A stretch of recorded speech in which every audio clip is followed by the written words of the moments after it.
What's up, tribe? What's up? How you guys doing today? First off, I want to just say a happy Father's Day to all the fathers, and to all of you who know or have great fathers in your life. Go and celebrate them. Make sure it's a great day for them. This is going to be your review of American Woman, season 1, episode 2. I want to say go ahead and hit that subscribe button, and I hope you like this video. I This video is a little late. Y'all know I like to get my reviews out, like as fast as possible. But it's a little bit late for a couple of reasons. One, y'all know I went to Seattle last week and I got off the plane running. I got back home Monday night and y'all know I had all my Monday shows to do.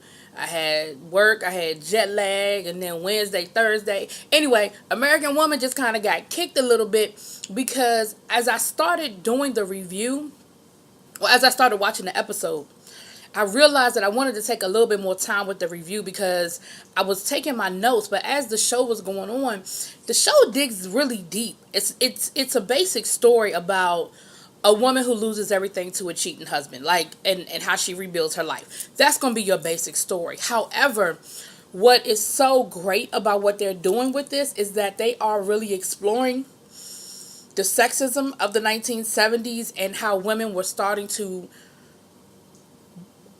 evolve. And that's not to say that women in the 60s, 50s, 40s, 30s did not evolve. That is not what I'm saying, and I don't want anybody to take it that way. But we know there was a revolution in the 70s. We know we had the attempt to pass the EPA. We know Gloria Steinem. We know all of that happened. Her expose on the plate. Well, no, I think that was in the 60s. But we know all of that was going on in the 70s. And so what we're seeing, Kyle Richards, who's the executive producer, who's Real Housewives of Beverly Hills.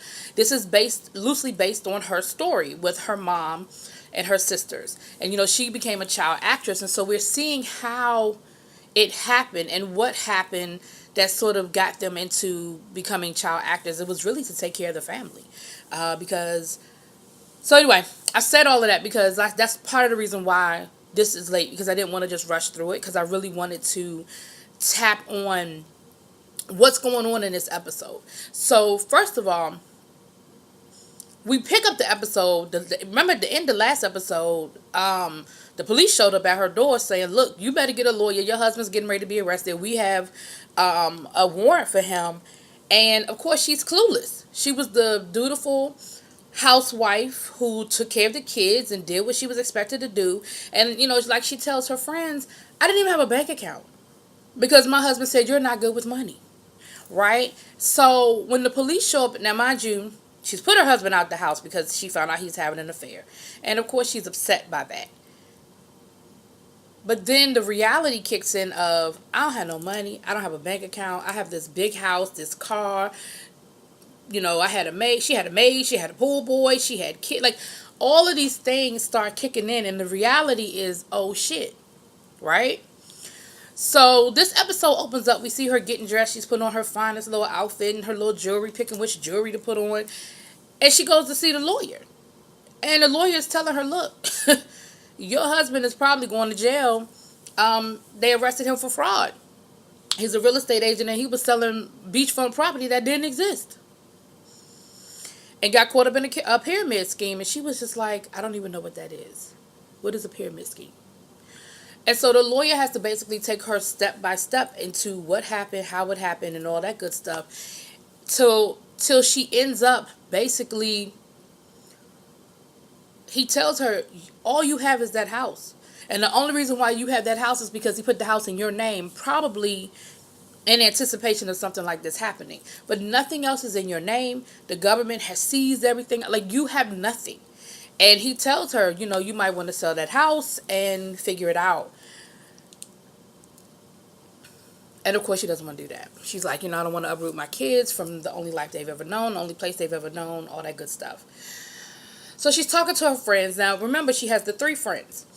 It's her, the housewife, the friend with the money. She's rich. They haven't really gotten into all the ins and outs of of how she got rich, whether she was born into it or married into it.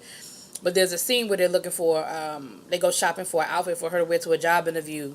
And it is clear she's never been on a job interview because she's picking up like evening gowns and all these other things to wear to a job interview.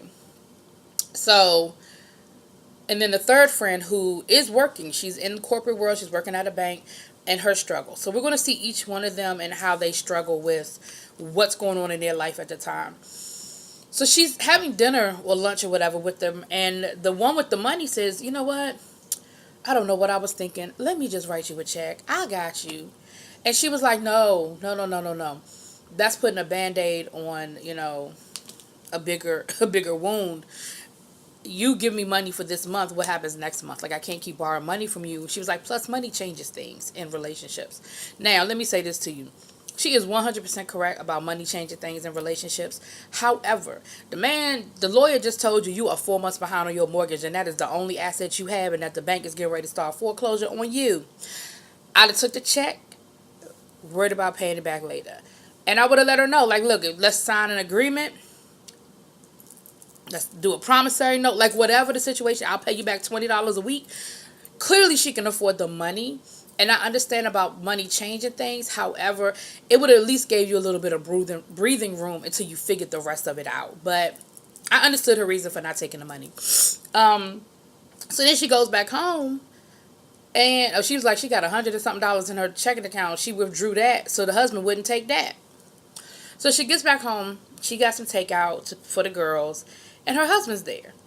And of course, he's doing the old song and dance. I'm so sorry. I miss you. I miss the girls. I'm sorry I did this to our family. I knew he had an angle when he showed up. And he did. Basically, his lawyer told him, you need to get your wife to come with you to court so that it looks like you're a family man and da-da-da-da-da. Like, it's not going to look good if you show up in court by yourself. And he's like, after he gives her he thinks he's got her, right? He gives her the whole, oh, I love you so much, and I miss you, and I'm so sorry for what I did. And then he hits her with the, yeah, I got this court date coming up. My lawyer says it'd be great if you could come. She's like, fuck you. I ain't coming. So she sees, she's not dumb. The thing is, I'm glad they're not playing her character as ditzy. She's not dumb. She's naive. And there is a difference. There's a difference between being naive and being dumb. She was naive. She married this man who made a lot of money, who took care of her, who took care of her kids, kept her in a really nice lifestyle. She had no reason to question what he was doing. She had no reason to check the books to see if he was selling fraudulent land. Like, she's not a dummy. And we see that as the story goes on. Because at first, I'll be honest with you, at the beginning of the first episode, I was like, oh, she is ditzy. But then you see she really is not. And so she saw right through that and was like, yeah, I'm not going to be a court, and you can get the hell out. So let's go through the three friends, or the other two friends. So the friend that is in the business world, she works at a bank, she's a loan officer. And, she's talked about how basically she's hit the glass ceiling, that she can't get any further. Her boss is an asshole, and, he treats her like the secretary instead of a loan officer. So we see where she goes in and there's a position that's becoming available as a senior loan officer. And she asks for the position. And, of course, he's looking at her like, really? And he was like, well, Bob wants it. I don't know if his name is Bob. I can't remember his name. But, Bob is a dud. Like, Bob he's a dud. They just had a conversation with Bob about how he missed signatures on a loan document. And she was like, really? He wants it? Like, you're going to pick him over me? And she hands him the loan documents that don't have the signatures on it. And she doesn't snitch on Bob or nothing like that. She just says, hey, I got to run these documents over to wherever because they don't have a signature on it. I'm sorry. I don't know how. And he was like, oh, Mr. Lombardi. I don't know. I just made up a name again. He said, oh, yeah, he's cool. Like, the documents don't need signatures. Back in the day, we could just handle this on a gentleman's agreement. If he agreed to pay the money back, we could give a loan on a handshake. So when she asked him to consider her for the job, and he tries to throw, and this is that sexist thing. He's like, you working women never take into consideration that men have families to take care of. You want these raises, but he has a family to take care of. And she was like, I'm taking care of my mother. My mother is sick, and I'm the person taking care of her. So I guess you could say I have a family to take care of too. Like, and these are real things that people used to say about women. Like, oh, they don't have a family. Oh, the men need to have the raises and the big jobs or whatever. And he was like, fine, I'll consider you for the job. And so she holds out her hand. She was like, can I have your word on that? A gentleman's agreement. And he shakes her hand, but y'all know that don't mean shit. He ain't a bit more thinking about her for that job than the man in the moon, but whatever. So that's her story, you know. And of course, she's miserable. He treats her, like I said, he treats her like the secretary, so forth. Then we see the other friend, the one with the money. Now, she's opening up a casting agency with her boyfriend who is gay. She don't know he gay, but we've seen scenes with him with other men and so forth. So we see them in bed, and she's trying to, you know, get some. And he's like, oh, I got a lot on my mind. We're starting this business, you know, because the next day they were opening up their agency. And I just got a lot on my mind. Like, how could you really be focused on sex right now? And he wasn't nasty about it. He was just kind of doing the, oh, baby, I just can't. Oh, I just got too much on my mind. And she's like, well, what's wrong? You know, she was like, and she thought about what the friend had said when she was like, money changes things. And she was like, you know, we can restart this business together. Are things changing between us because of the money? Because it's her money starting the business. Like, he ain't providing nothing. And he was like, no, that's not it. That's not it. Oh, no, I love you. So we see them opening up the casting agency.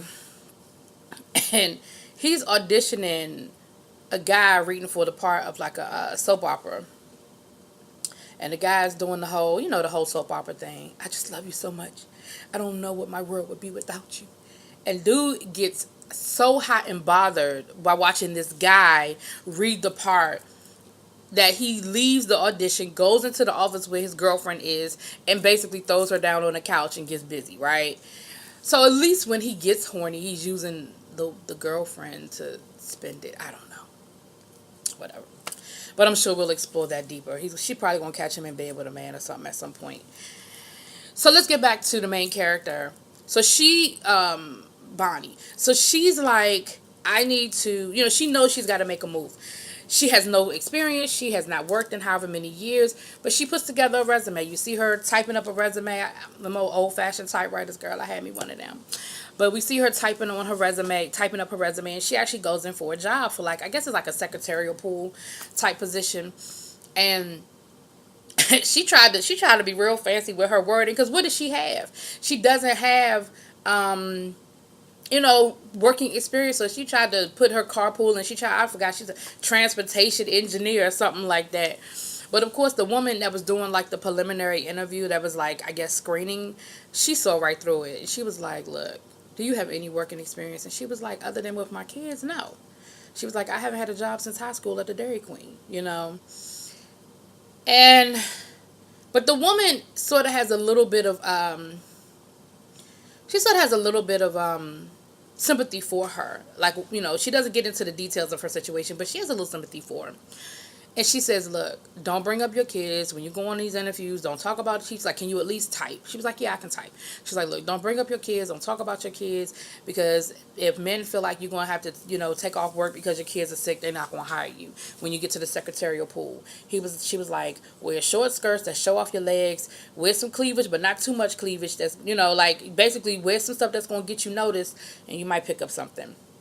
And again, you think about the whole theme of feminism and all of that, like, that was real. That is what women had to do. That, like, she's not telling her something that's out of the ordinary, right? Well, we see her friends take her shopping. This scene is a little important. We see her friends take her shopping for a job interview outfit, and that's where we see that the rich girl has no clue. Like, she picking up halter tops, like stuff she gonna wear to the disco, girl.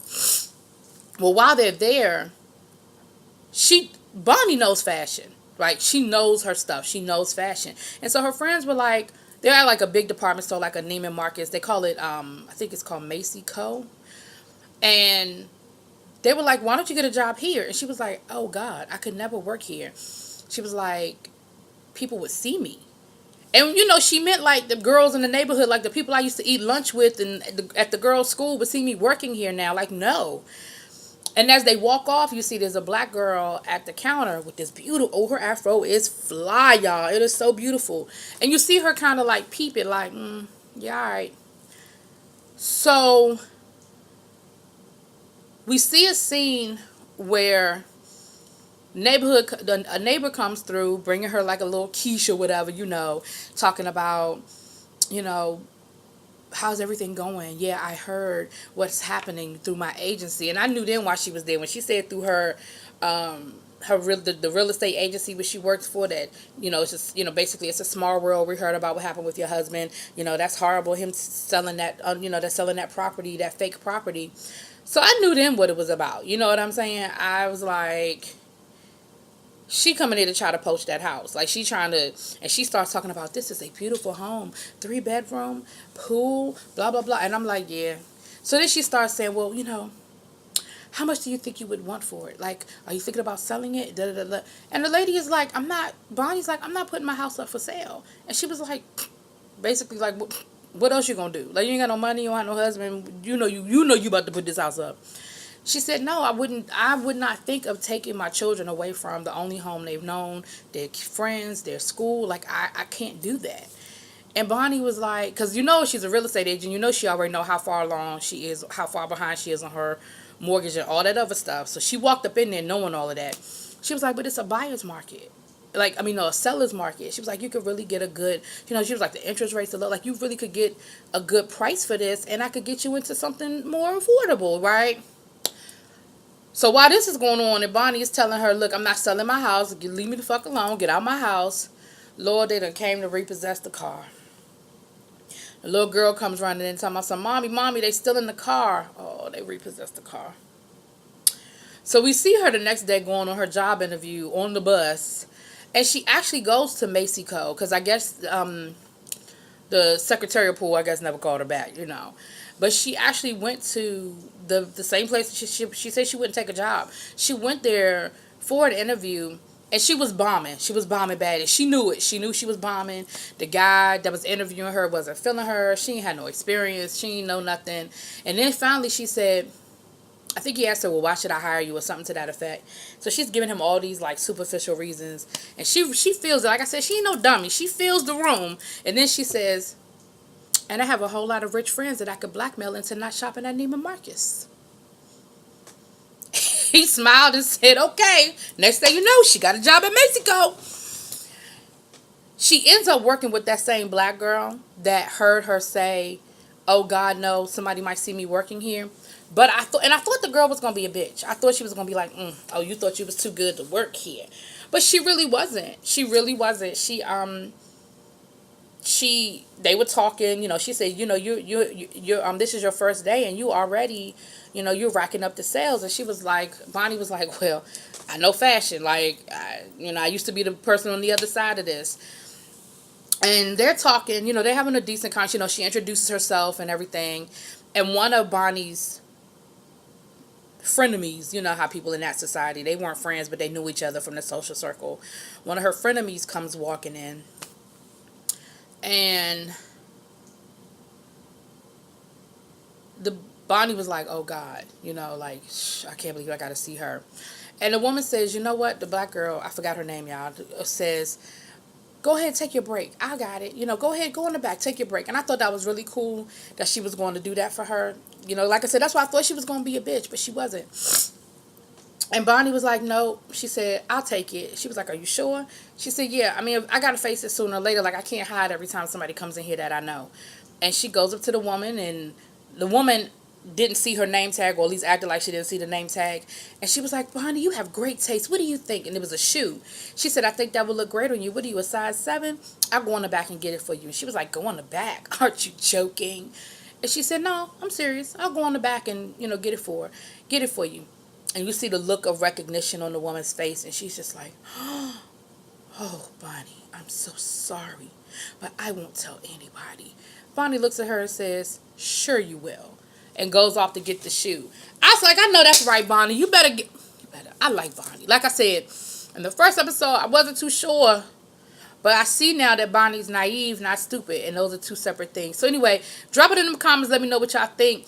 I got a lot of reviews on this. I wasn't sure how this show would go over, but you guys seem to be liking it. So let me know how you feel about it. Talk to you later. Peace.